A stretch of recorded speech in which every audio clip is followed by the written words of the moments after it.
ओम यजुर्वेद अध्याय 34 मंत्र 48।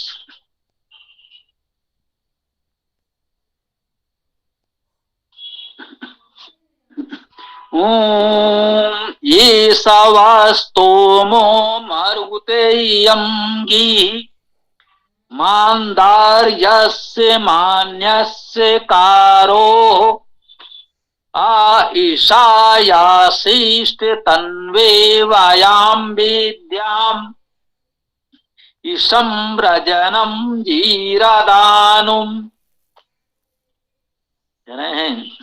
ईश यह वह तुम्हारा स्तोमो स्तुति। ईश यह सर्वनाम है, वह तुम्हारा भी सर्वनाम है।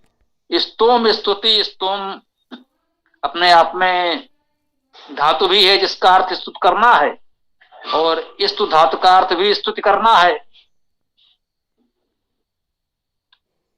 तो स्तु धातु से स्तोम बना लें तो भी स्तुति अर्थ है, स्तोम धातु से स्तोमो बनाएंगे तो भी स्तुति अर्थ है। स्तोमो का अर्थ स्तुति।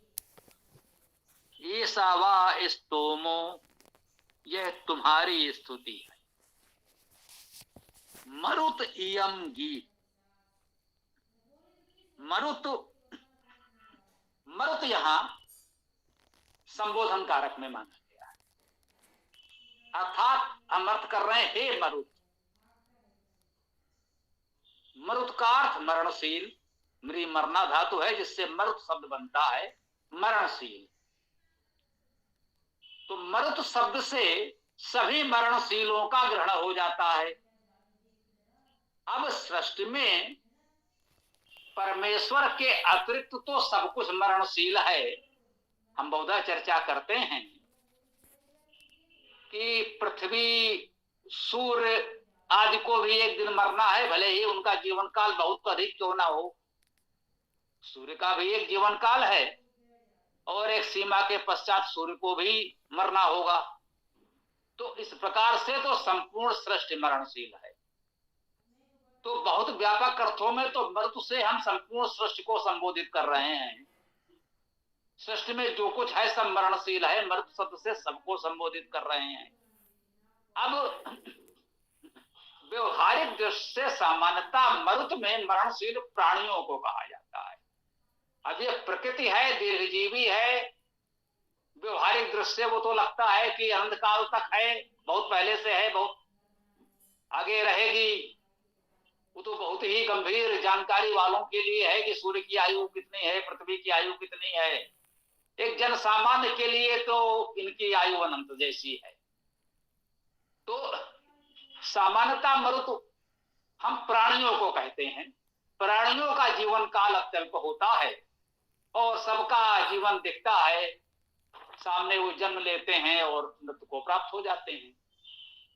तो मरुत से व्यवहारिक दृष्टि से विशेष रूप से कहें प्राणियों को संबोधित किया जाता है।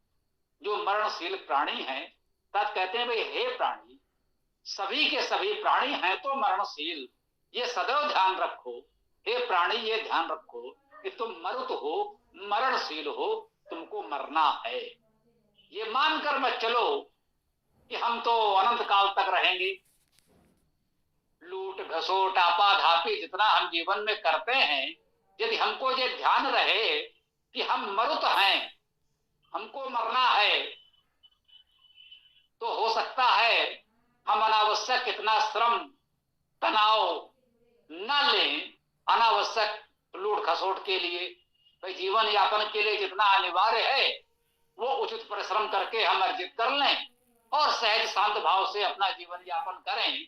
अनावश्यक आपाधापी छल कपट लूट घसोट में हम क्यों फंसे? मालूम है सब छूटना है और हमको भी मरना है, वह ध्रुव सत्य है, निश्चित है मृत्यु सबकी। इसलिए वेद ने हमको मरुत संबोधित किया है। हे मरुत, तुम हो तो मरणशील, इसे कभी मत भूलना, इसे सदैव ध्यान में रखना। जब भी कुछ करना चाहो, कुछ बड़ी लंबी योजना बनाना चाहो, कुछ बड़ा हाथ मारना चाहो, तो ध्यान कर लेना हे मरुत, तुम मरुत हो, तुम मरणशील। और क्या कह रहे हैं? हे मरुत, ऐसा वह स्तुति, ऐसा वह स्तोमो, हे मरणशील प्राणी, ये तुम्हारी स्तुति। मरणशील प्राणी की स्तुति की जा रही है। परमेश्वर की स्तुति तो सब करते हैं, वेद उस मरणशील प्राणी की भी स्तुति कर रहा है, हमारी आपकी। क्योंकि स्तुति का अर्थ क्या है? यहाँ स्तुति का अर्थ है सच्चे गुणों का वर्णन। जो कुछ वास्तव में है, जो सच्चा गुणकर्म स्वभाव है, उसका वर्णन करना, इसी को वेद में स्तुति कहते हैं। और उसी अर्थ में कह रहे हैं, हे मरुत, हे मरणशील प्राणी, ये तुम्हारी स्तुति। तुम्हारा सत्य हम बता रहे हैं कि तुम मरणशील हो, इसको ध्यान रखो। यम गी, यम अर्थात यह, गी अर्थात वाणी।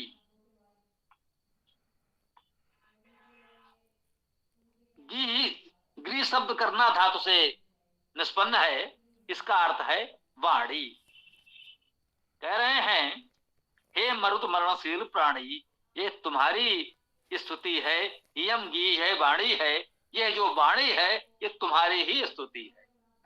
मानदार्यस्य मान्यस्य कारो, मानदार्यस्य मानदार्य का।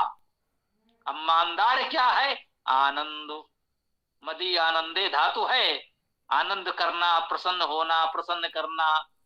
तो स्या षष्ठी एक वचन है, तो मानदार्यस्य आनंद का, आनंददायक का, आनंदमय का।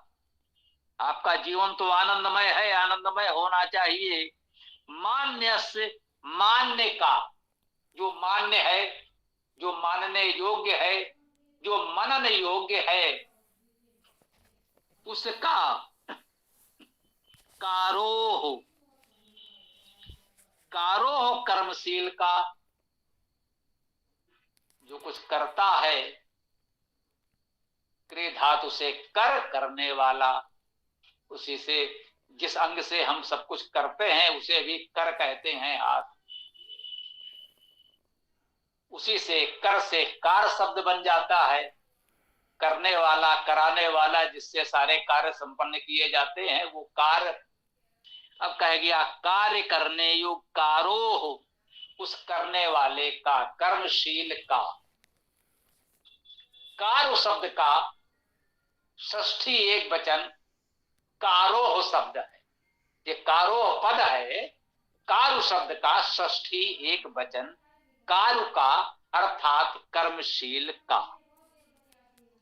कह रहे हैं आनंददायक, आनंदमय, मान्य, कर्मशील की यह वाणी है। ये जो मंत्र पढ़ा जा रहा है, ये वाणी किसकी है? जो आनंदमय है, जो मान्य है, जो कर्मशील है, उसकी यह वाणी है। और हे मरत मरणशील प्राणी, यह तुम्हारी स्तुति है। क्या? आ ईशा या शीष्ठ। ईशा, इस धातु का अर्थ गति करना है। गति कारक अर्थ वाली सभी धातुओं में जानना पाना का अर्थ निहित होता है। तो इस प्रकार से जो ये इस धातु हुआ, इस धातु का अर्थ इच्छा करना,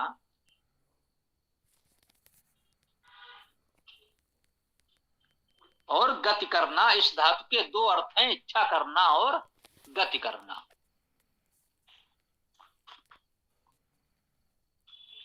ठीक। तो ईशा का अर्थ हुआ इच्छा और गति दोनों ग्रहण कर सकते हैं। आ उपसर्ग है, या शिष्ट,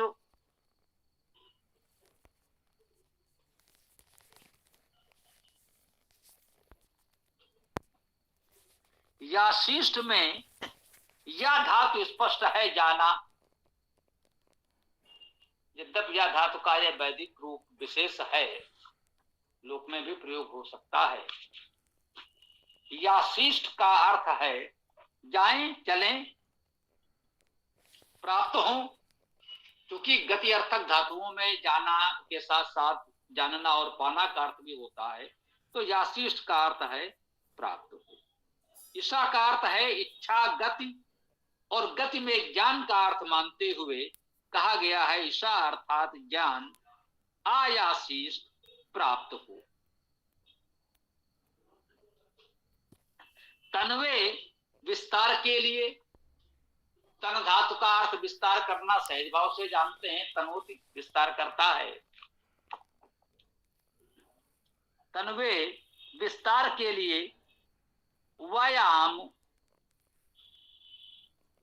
वह प्रगत सृजन को, ठीक है ना। अब व्यायाम में वह धातु का अर्थ जाना, गति करना, वे धातु का अर्थ बुनना भी है, तो इसलिए गतिशील, प्रगतिशील, सृजनशील के अर्थ इसमें किए गए हैं। वह का अर्थ प्रगति सृजन को, इसम गति इच्छा को, इस धातु का अर्थ गति करना, इच्छा करना पहले भी आ चुका है। इसम गति इच्छा को, ब्रजनम वर्जना को, ये ब्रज धातु है वर्जना के।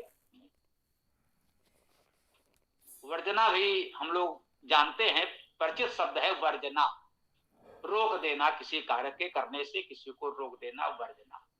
यह कार्य करना वर्जित है, ये कार्य करने से रोका गया है, ये कार्य नहीं करना है, ये वर्जना है। तो उसी वर्जना को यहां कहा गया है ब्रजनम। वर्जना को, जीरादानुम स्तुति दाता को, द्विधातु का अर्थ जीर्ण होना भी है, स्तुति करना भी। अब जीरदानुम का अर्थ जीर्णता दाता तो नहीं कहेंगे कि आप बड़े महान है, आप सबको जीर्ण कर देते हैं, ऐसा तो वो ही नहीं कहे।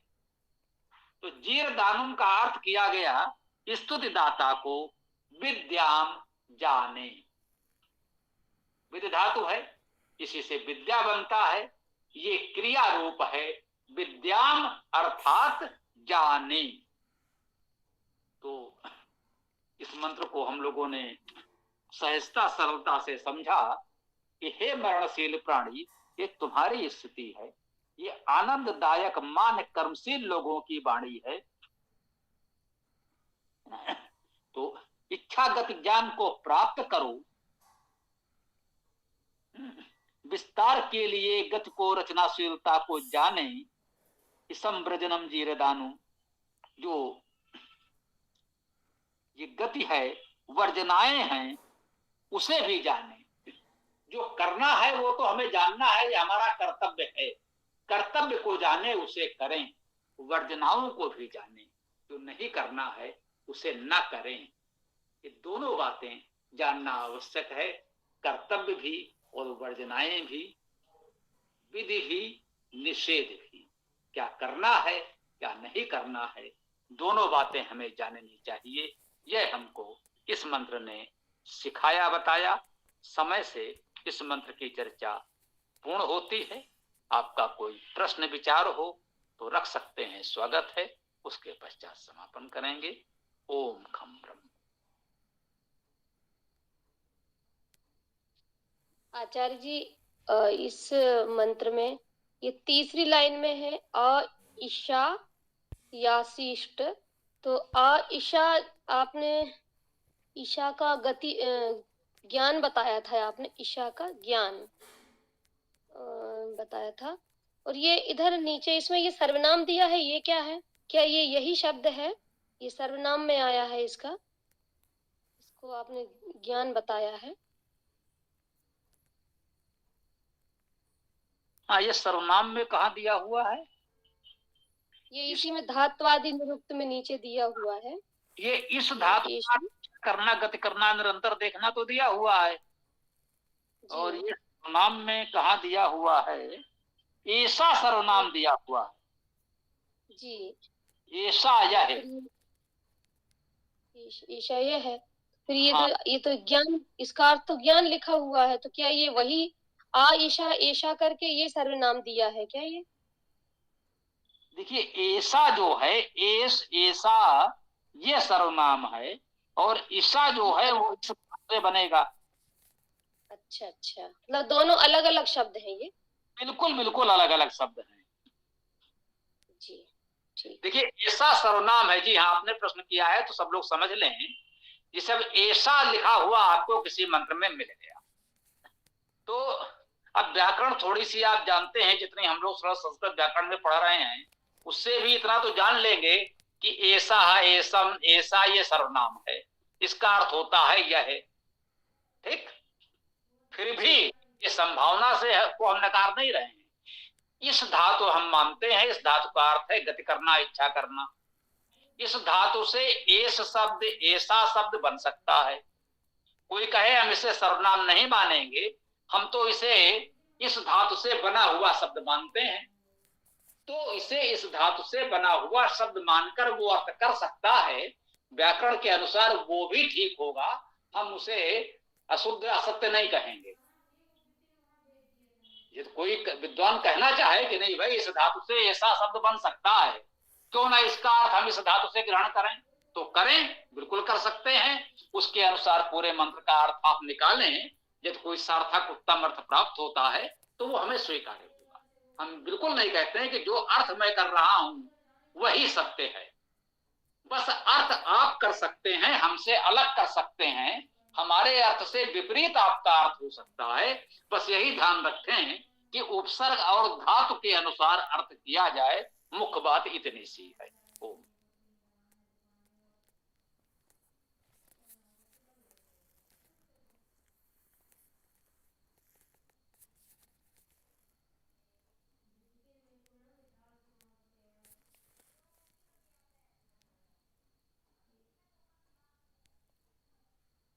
जी किसी को कुछ कहना है तो बताएं, अन्यथा समापन किया जाए। देखिए भाई पुलकी जी, सीताराम जी, हेमंत जी प्रेजेंट कर रहे हैं, स्वागत है, अच्छी बात है, आपको बहुत बहुत बधाई, धन्यवाद।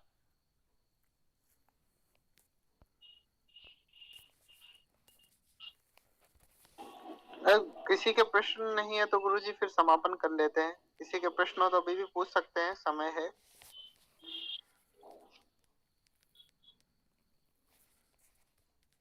ठीक है, आज किसी का प्रश्न होता नहीं है तो कोई बात नहीं है। अब हम लोग आज के इस सत्र को विराम देते हैं। कल सायंकाल इस सरल वैदिक संस्कृत वेद कक्षा में हम लोग पुनः मिलेंगे।